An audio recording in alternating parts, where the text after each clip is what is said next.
Assalamualaikum warahmatullahi wabarakatuh. Alhamdulillah, alhamdulillahilladzi at'amana binikmatil imani wal islam. Asyhadu alla ilaha illallah wahdahu la syarikalah wa asyhadu anna Muhammadan abduhu wa rasuluhu la nabiyya wa la rasula ba'da. Allahumma sholli ala Muhammad wa ala ali Muhammad kama sholaita ala ali Ibrahim innaka Hamidum Majid.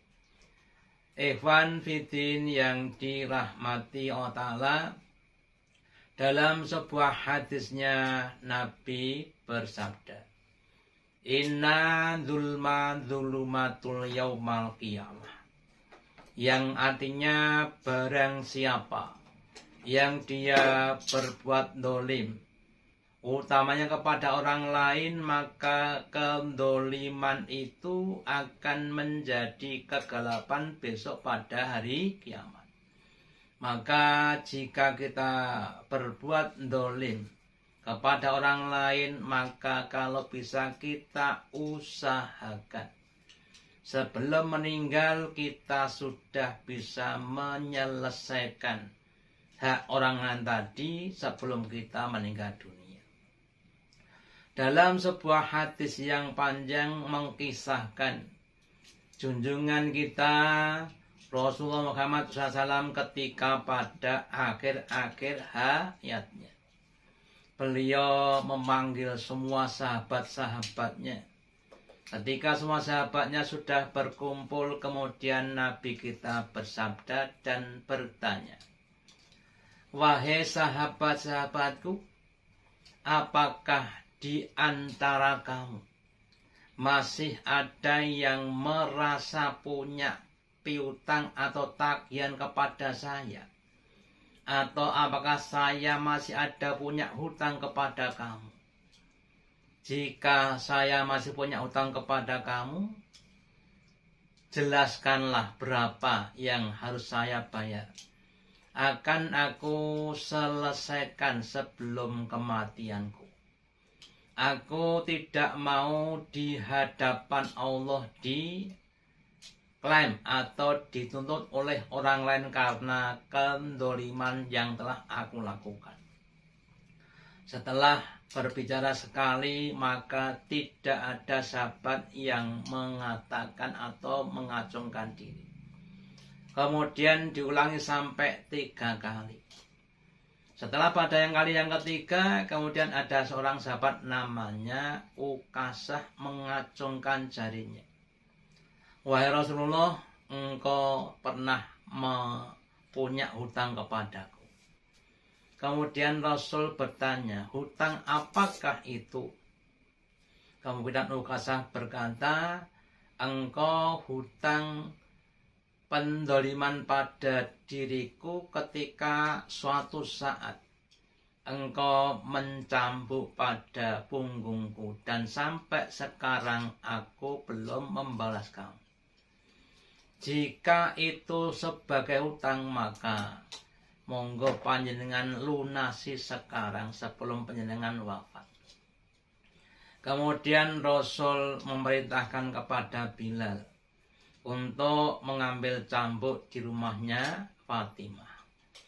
Kemudian setelah didapatkan dan diberikan kepada Rasul, kemudian Rasul menyerahkan cambuk itu kepada Ukasah. Ukasah, silahkan, cambuklah diriku sebagai balasan dulu aku telah menyambuk pada dirimu. Kemudian Ukasah tidak mau melaksanakan.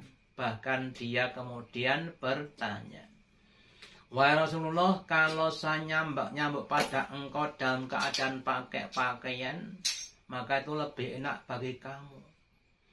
Karena ketika engkau mencambuk saya itu, saya dalam keadaan tidak berpakaian. Lah, supaya adil ya engkau harus melepaskan bajumu. Maka kemudian dengan bantuan sahabat yang lainnya, Rasul membuka bajunya sehingga terlihat kulit badannya. Kemudian Rasul berkata kepada Ukasah, "Wahai Ukasah, silakan kau cambuk punggungku sebagaimana aku dulu pernah mencambuk pada punggung." Maka ketika Rasul berbalik, kemudian Ukasah menyiapkan diri dengan cambuknya, maka kemudian Ukasah tidak jadi mencambuk punggungnya Rasul, tapi kemudian dia mencium punggungnya Rasul. Maka terjadilah suatu hal yang sangat mengharukan. Kemudian Rasul bertanya kepada Ukasah, "Wahai Ukasah, kenapa engkau tidak jadi menyambut kepada diriku?" Maka kemudian Ukasah menjawab, "Bagaimana aku akan mencambuk kepada engkau, wahai Rasulullah? Engkau adalah orang mulia yang dimuliakan Allah Ta'ala. Cuma saya kepingin untuk mencium pada punggungmu atau kulitmu karena aku pernah mendengar. Barang siapa yang dia telah melengketkan kulitnya pada kulitku, maka dia tidak akan tersentuh dari api neraka. Dan itu yang mendorong aku supaya engkau melepaskan bajumu, supaya aku bisa melengketkan mukaku, hidungku, bibirku pada punggungmu, dengan harapan diri saya akan diharamkan Allah dari api neraka." Maka dengan demikian selesailah hak adami Ukasah kepada Nabi.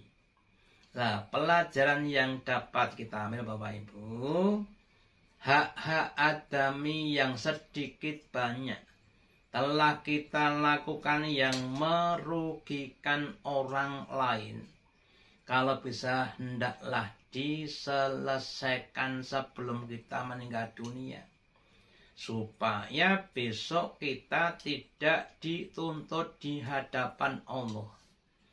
Karena dalam sabda yang lain Nabi bersabda bahwa di akhirat ada namanya orang yang muflis, orang yang bangkrut, yaitu orang yang dia datang di hadapan Allah dengan membawa pahala sholatnya, pahala puasanya, pahala sedekah dan pahala yang lainnya.